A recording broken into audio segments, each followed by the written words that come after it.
TV వీక్షిస్తున్న ప్రేక్షకులందరికీ నమస్కారం. ఈ రోజు ముఖ్యాంశం ఏమిటంటే పవన్ కళ్యాణ్ గారికి కులము మతము అనేది ఆయన బ్లడ్ లో లేదని చెప్తాడు. కానీ ప్రతి వేదిక మీద కులము మతము ప్రస్తావన లేకుండా ఒక్క ప్రసంగం కూడా ఉండదు. నిన్న మహారాష్ట్ర వెళ్ళాడు, అక్కడ శివసేన పార్టీ నాకు ఆదర్శం అంటాడు. ప్రతి ఎవడు కనబడితే ఆదర్శం అంటాడు, వాళ్ళని ఇన్స్పిరేషన్ గా తీసుకుంటానంటాడు, యువతను రెచ్చగొడతాడు, ఏమేమో మాట్లాడతాడు. ఒక్కసారి అతని పాత వీడియోలు వీక్షిద్దాం. వాస్తవానికి నా జీవితంలో కులం లేదు, మతం లేదు, ప్రాంతం లేదు. నేను మానవత్వాన్ని జాతీయతని గౌరవిస్తాను. కానీ ప్రత్యక్ష రాజకీయాల్లోకి వచ్చినప్పుడు కులాలని ఖచ్చితంగా అర్థం చేసుకోవాలి. అది ఒక సామాజిక సత్యం. ఆ సామాజిక సత్యాన్ని అర్థం చేసుకోకుండా భారతదేశ రాజకీయాల్ని, ఆంధ్రప్రదేశ్ రాజకీయాల్ని ముందుకు తీసుకెళ్లలేము. ఇలాంటి సరికొత్త బాధ్యతతో కూడిన రాజకీయ వ్యవస్థ కావాలంటే నాకు ఉడుకు నెత్తురు ఉన్న సలసల కాగుతున్న యువత కావాలి. మార్పును కోరే యువత కావాలి. నా కులం ఉంది, నాకెక్కడో మతం ఉంది. నా కూతురు క్రిస్టియన్ అబ్బా. విన్నారు కదా ఫ్రెండ్స్, ఇతను కులం లేదంటాడు, మతం లేదంటాడు. కానీ కులం మీద మతం మీద తప్ప ప్రసంగం ఏమీ ఉండదు. ఇంత మహానటుడు, ఇంత మహారాజకీయ నాయకుడు ఈ ప్రపంచంలో ఎవడు, ఇతనికి ఇతడే సాటి. ఇకపోతే చెగువీరా నేను చెడుగుడు ఆడానంటాడు, వివేకానంద నేను కలిసి అమెరికా వెళ్ళానంటాడు. వినేవాడుంటే చెప్పేవాడికి లోకో కదండి, ఏమైనా చెప్తాడు. చెవుల్లో పెద్ద పెద్ద పుష్పాలు పెడతాడు. అప్పుడే క్రిస్టియన్ అంటాడు, అప్పుడే ముస్లిం అంటాడు, అప్పుడే బౌద్ధం అంటాడు. ఏ మతం కనపడితే ఆ మతం నాదంటాడు. చివరికి నా సనాతన ధర్మం అని గింజుకుంటాడు.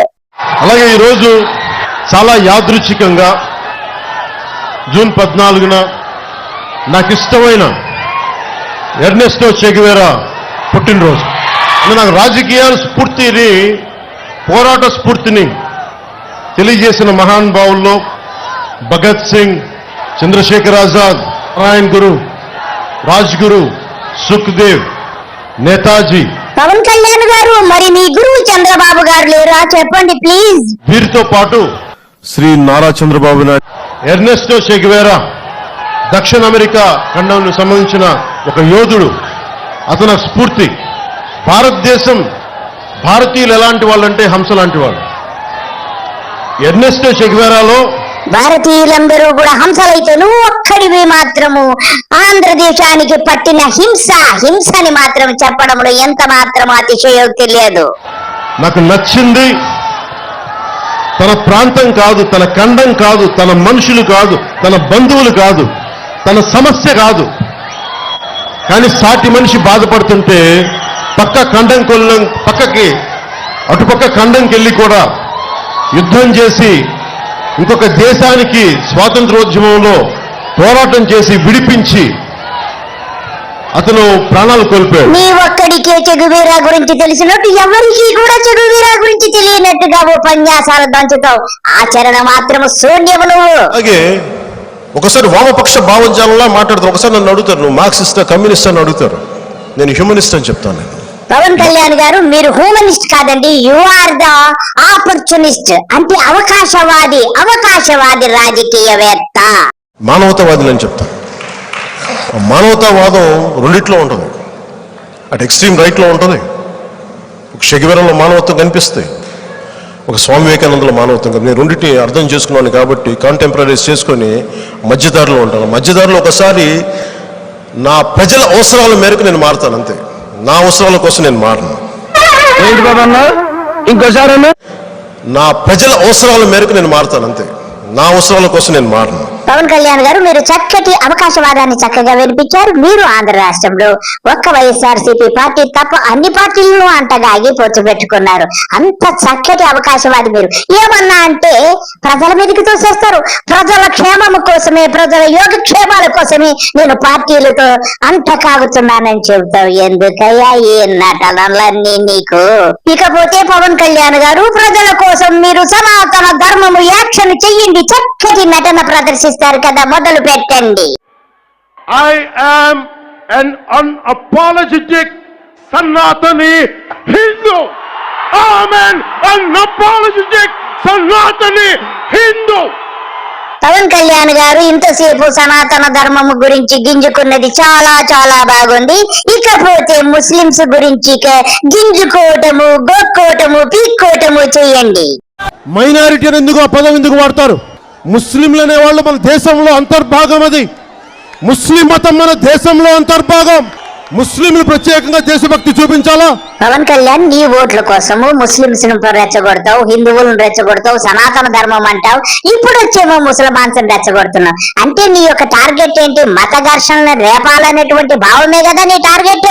నేను భారతీయుడని చెప్పాలా? ముస్లిం అక్కడెక్కడో పాకిస్తాన్ లో యుద్ధం జరిగితే ఇక్కడ ముస్లింలు దేశభక్తి చూపించాలా? ఇక్కడ వారికి దేశభక్తి లేదా? హిందువులకేనా దేశభక్తి? దేశం కోసం చచ్చిపోయిన ముస్లిం లేరా? మానవత్వాన్ని చాటుకున్న ముస్లిం లేరా? ఏం మాట్లాడతారు? హిందూ ఓట్ల కోసం హిందువులను రెచ్చగొట్టావు, ముస్లిం ఓట్ల కోసం ముస్లింలను రెచ్చగొట్టావు. ఇక మిగిలింది ఎవరు? క్రిస్టియన్స్ లోకి వెళ్ళి నేను కూడా ఒక క్రైస్తవుని, మేరీ మాత నేను చాలా దగ్గరగా చూశానని సొల్లు మొదలెట్టు. కారణం కూడా నాకు ఎందుకు జీసస్ క్రైస్ట్ ఇష్టమో చెప్తాను. ఒకసారి ఇక్కడ నా డైరీలో రాసుకున్నాను.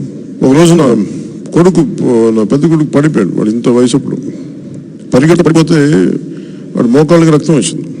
వస్తే నాకు మోకాళ్ళు నొప్పి వచ్చేసినాయి. నాకు అప్పుడు నాకు గుర్తొచ్చింది, మేరీ మాత గుర్తొచ్చింది.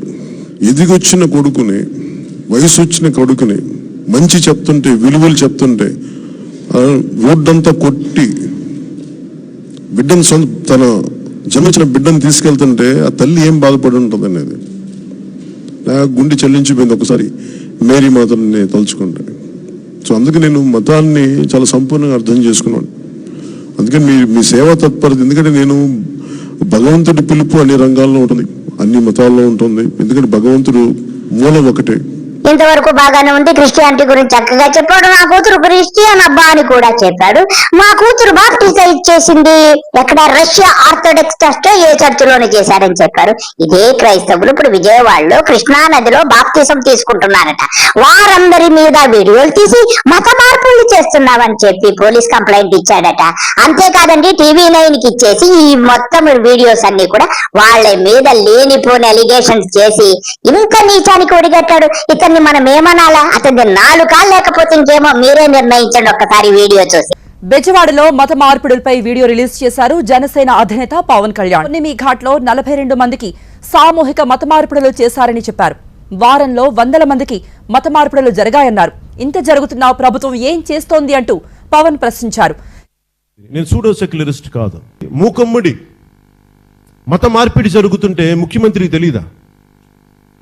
మీకు కనిపించట్లేదా కళ్ళు? మీకు అసలు ఇంత సామూహికంగా మత మార్పిడి చేసుకుంటుంటే ఎవరి ధైర్యంతో చేస్తున్నారు వీళ్ళు? అక్కడ ఎదురుగా ఉండే ఎండోమెంట్స్ డిపార్ట్మెంట్ కనిపించట్లేదా? మీరందరూ హిందువులు కాదా? హిందూ మతాన్ని, హిందూ ధర్మాన్ని పరిరక్షించాల్సిన ఎండోమెంట్స్ డిపార్ట్మెంట్ లో ఉండే హిందువులు కానీ, అలాగే హిందువులైన ప్రజాప్రతినిధులు సూడో సెక్యులరిజం పేరుతోటి హిందువులను చెప్పుకునే ప్రజాప్రతినిధులు. నేను హిందువుల గురించి మాట్లాడుతున్నాను. ఫ్రెండ్స్, నేను ఒక్కటి చెప్పదలుచుకున్నా. ఈవీఎంల గురించి ట్యాంపరింగ్ చేశారంటే ఏమో అనుకున్నాను, కానీ ఇన్ని అలిగేషన్ చేసినోడికి ఓట్లు పడి ఉంటాయంటారా? నాకు ఇప్పుడు అనిపిస్తుంది నిజమేనేమో ట్యాంపరింగ్ చేసింది ఈవీఎంస్ అని చెప్పి అర్థమవుతుంది. మంది రాజకీయ నాయకులు ఆడతారు, వాళ్ళు కూడా ఎక్కువ మంది ఆడేది కూడా హిందువులే. అది కూడా చెప్తున్నాను. అసలు ఇలాంటి గొడవలు పెట్టింది హిందూ నాయకులు తప్ప మిగతా నాయకులు చేయరు. అసలు వాళ్ళకి థాట్ రాదు వాళ్ళకి. ఫ్రెండ్స్, నాకు 62 సంవత్సరాలు, ఇటువంటి వ్యక్తి నా యొక్క జీవితంలో చూడలేదండి. ఇంత ద్వినాలుక అంటున్నాడు చూడండి. ఇప్పుడు అంటే హిందువులు చేస్తారండి ఇటువంటి పనులు, ఇతను చేస్తాడండి. ఇతని యొక్క నీచ స్వభావం ఒకసారి మీరు గమనించండి. ఇలా విడకొట్టి విభజించింది. ఇప్పుడు నిజంగా తిరుమలలో హిందూ ధర్మం రక్షించాలంటే దానికి ఏం చేయాలి? దానికి స్థానికంగా ఉండే ఎమ్మెల్యే కూర్చొని వీళ్ళు చేయకూడదు, లేదంటే అధికారులు ఉన్నారు, టీటీడీ అధికారులు చేయకూడదని చెప్తే సరిపోద్ది కదా. మీరే ఎంకరేజ్ చేసి మీకే గొడవ కావాలి, ఎందుకంటే మనకు ఓట్లు చేల్చాలి. ఇది చేస్తున్నది హిందూ నాయకులు. విన్నారు కదా ఫ్రెండ్స్ ఏం మాట్లాడుతున్నాడు? మొన్న తిరుపతిలో స్టేజ్ ఎక్కేసి నేను గొడవలు పెట్టుకోడానికి వచ్చానని, గొడవలు సృష్టిస్తానని చెప్పింది నువ్వు కదయ్యా పవన్ కళ్యాణ్. మీరందరూ యువత, వచ్చే తరానికి మీరు నాయకత్వం వహించేవాళ్ళు. నేను వచ్చింది మీ చేతి ఇక్కడ జేజేలు కొట్టించుకోవడానికి రాలా, గొడవ పెట్టుకోవడానికి వచ్చాను. ఎవరైతే సనాతన ధర్మ విరోధులో, ఎవరైతే సనాతన ధర్మాన్ని మట్టిలో కలిపేస్తామన్నారో వాళ్ళతో గొడవ పెట్టుకోవడానికి వచ్చాను ఈ రోజున. అధికారం లేనప్పుడు ఒక మాట, అధికారం వచ్చాక ఒక మాట, అధికారం వచ్చాక సనాతన ధర్మం గుర్తొచ్చేసింది. ఇకపోతే గతంలో కమ్యూనిస్టు రంగులు పూసుకుని వారితో ఎలాగ కలిసిపోయాడో ఒక్కసారి చూడండి. ప్రజల పక్షాన నేను నిలబడే ప్రజలకు పార్ట్నర్ కానీ ఇంకే పార్టీకి నేను పార్ట్నర్ కాదు. వైఎస్ జగన్ గారు ఏమన్నారు, నువ్వు తెలుగుదేశం డైరెక్షన్ ఉన్నారు. ఇప్పుడు వాళ్ళు అడగానే ఏమన్నారు, ఈ రోజున బీజేపీ డైరెక్షన్. ఈ రోజు అంటే ఇప్పుడు ఎవరి డైరెక్షన్ అని చెప్పండి, ప్రజల డైరెక్షన్, పీపుల్స్ డైరెక్షన్. ప్రజలు ఏమి కోరుకుంటారు, ప్రజల కోసమే వారి దర్శకత్వంలో వారి డైరెక్షన్ లో వెళ్తాం కానీ ఏ ఒక్క పార్టీ డైరెక్షన్ లో దయచేసి అందరూ అర్థం చేసుకోవాల్సి కోరుకున్నాం. Thank you. కళ్యాణ్ గారు అబద్ధాలు చెబుతారు. ప్రజల యొక్క డైరెక్షన్ లో వెళ్తే మీరు ఇలా ఉండేవారు గారు, వేరేలా ఉండేవారు. మీరు కేవలము చంద్రబాబు గారి డైరెక్షన్ లో వెళ్లారు. ఈ పార్టీ పెట్టినప్పటి నుంచి ఈ 11-12 సంవత్సరాల్లో మీరు చేసింది అదే. ఈ మధ్యలో ఏదో 2-3 సంవత్సరాలు పక్కకున్నారు కానీ మొత్తం అంతా శ్రీ నారా చంద్రబాబు నాయుడు గారి డైరెక్షన్ లోనే వెళ్లారు. తర్వాత మోడీ గారికి అత్యంత సన్నిహితంగా మెలుగుతూ చక్కగా ఉన్నారు. చాలా సంతోషం, అలాగే ఉండండి. కానీ మీకొక చిన్న మనవి ఏంటంటే, మీరు అనవసరంగా జనసేన పార్టీ పెట్టి జన సైనికులను మోసం చేస్తారు, అలా క్రిస్టియన్స్ మోసం చేస్తారు, హిందువులను మోసం చేస్తారు, ముస్లింస్ మోసం చేస్తారు. ఎందుకండి ఈ మోసాలన్నీ? మీరు చక్కగా వెళ్ళిపోయి ఈ యొక్క జనసేనను మీ అన్నగారు ప్రజారాజ్యం ఎలాగైతే చాప చుట్టేశారో అలా చక్కగా చాప చుట్టే పార్టీని చక్కగా బీజేపీలో విలీనం చేసి మీ అన్నగారి బాటలోనే, అదేనండి కాంగ్రెస్ లో ప్రజారాజ్యం ఎలా విలీనం చేశారో అలాగే పయనించండి. ఇక అందరి చెవుల్లోనూ పెద్ద పెద్ద క్యాబేజీ పువ్వులు పెట్టడం మానేయండి. అందరికీ నమస్కారము, బాయ్.